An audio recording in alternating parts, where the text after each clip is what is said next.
yow nga toog noonu rek def naa lu ne muy yuuxu rek. non awa yow li nga sëy si bees la rek moo tax comprendre moom nii lay def boo amee problème rek wala mère bi laaj ko xaalis nii lay def de day piqué crise quoi mais dina dañ 5 heures de temps rek lay diire xanaa daa am loo ko laaj.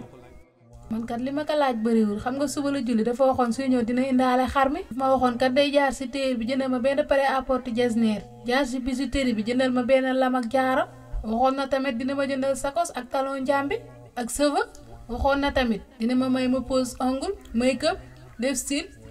te mu may ma 50 000 ma jox ay goro. waaye yow pour man booy bi maa ko gën a dëgër mais booy bi moom a gën a dëgër de li nga ko laaj yëpp ba mu ko laajoon deenaa bu yàgg moom daa crise rek mais man li nga fi wax lépp ba mu ko laajoon deenaa bu yàgg te yow booy bi mère bi bu ko mësana laaj benn da ngay crise 5 heures de temps li nga ko laaj yëpp xalaatal benn bu nekk bu ko dee def 5 heures de temps gars yi daan di julli ba ñëw te ñun duñu julli dama jëndoon naa paaka nii de pour xaar bi moom mu yóbbaale ma parce que man moom mooy loolu tabaski wàcc na aw ma jabar aw ma xar